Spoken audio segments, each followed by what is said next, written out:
Donkey of the day for Monday, July 15th goes to our celebrity in chief, Donald J. Trump. And the J does indeed stand for jackass. Now, I had to fall back on giving Dope 45 Donkey of the day because literally, if I wanted to, I could find a reason to give it to him every day. If Florida was an actual human being, that human being would be Donald J. Trump.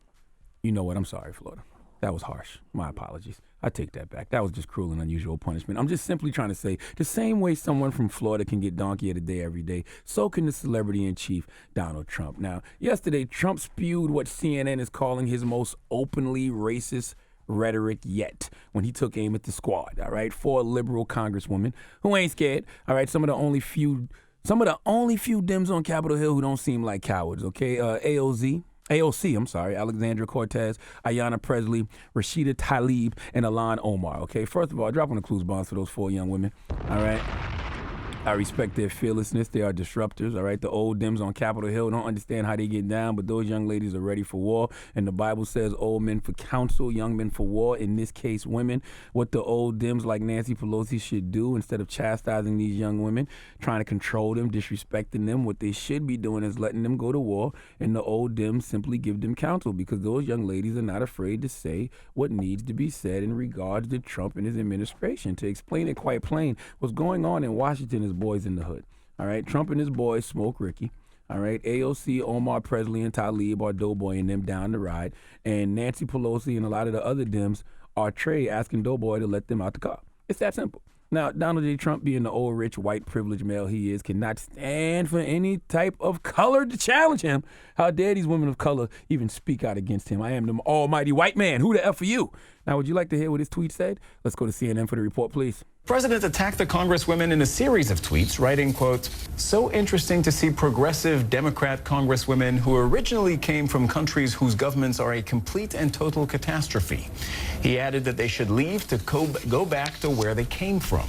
But 3 of the 4 women he targeted were actually born in the United States. Okay. And the 4th, Ilhan Omar, came to the States as a child and became a U.S. citizen in 2000. Now, where does go back where you came from rank on the racist insult scale? I don't know. On a scale of what? On a scale of 1 to Now, I don't know if it's as high. I don't know if it's as high as telling a black person go back to Africa, but when the people you are talking to are a Puerto Rican, a black woman, a Somalian, and an Arab American, it's the same intent and same sentiment, right? That's Arab. Arab, I'm sorry. I can't pronounce nothing. Y'all know that. That statement hits different when the ancestors of the people you are talking to really came from somewhere else. Now, the problem with Trump's statement is he told these 4 women to go back and help fix the totally broken and crime-infested places from which they came. Trump said these women who originally came from countries whose governments are a complete and total catastrophe, the worst, most corrupt, and inept anywhere in the world, if they are even a functioning government at all. The problem with those statements is that all of these women, with the exception of one, were born in the United States, okay? But Representative Omar has been here since she was a child. So all of these people are Americans. When you say they come from countries whose governments are a complete and total catastrophe, you are absolutely correct.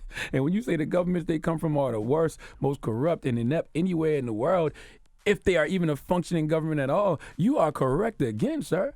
What you did, Donald, was the equivalent of doing your mama so fat jokes with your brothers and sisters. Like, you can't do your mama so fat jokes with your siblings because that's your mama you insulting, okay? I applaud you for telling the truth about the current state of the United States government, but you're really spitting the wind with those tweets, sir. Now, here's the thing.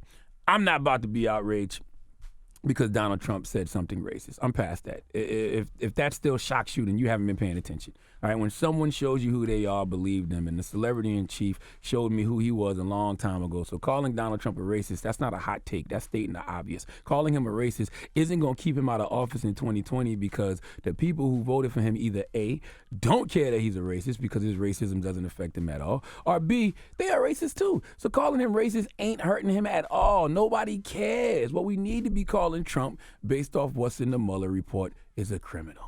All right, call out the crimes he has committed. What does Robert Mueller say in the Mueller report? If we had confidence that the president clearly did not commit a crime, we would have said so. All right, they've pushed Mueller's testimony back, but I was looking forward to it because finally the American public who doesn't read things like the Mueller report or listen to podcasts of people reading back the Mueller report. Salute to my sister Angela Rye.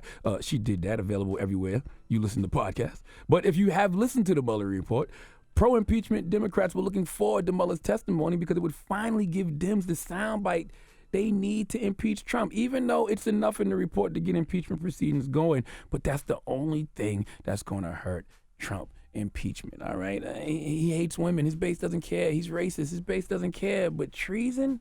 Because the Mueller report says there were numerous links between the Russian government and the Trump campaign, but not enough evidence to show that Trump and the Russians deliberately conspired. But the Mueller report also says there was even more evidence that the president tried to obstruct official investigations, but Mueller said Justice Department rules prevented him from considering criminal charges. The Mueller report says while this report does not conclude that the president committed a crime, but it also does not exonerate him. Not to mention Trump is a businessman with financial interests all across the globe, which puts him in direct violation of the foreign, what's the name of that clause? Emolument clause?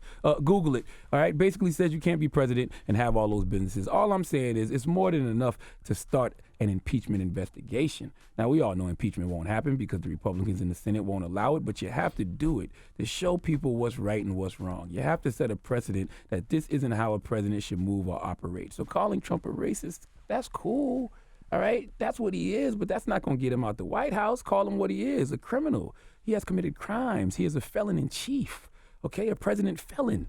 Every time you hear him talk, every time you see his tweets, those are thoughts of a president felon. Word to Tony Yayo. Remember Yayo's first album, Thoughts of a Predicate Felon? Yeah. Trump is Thoughts of a President Felon. The moral of the story is we have to start letting the case against Donald Trump play out in the court of public opinion. And whoever leads that charge is going to end up being the leader, our leaders of the Democratic Party. And right now, the ones leading that charge are those 4 women he told to go back where they came from this weekend.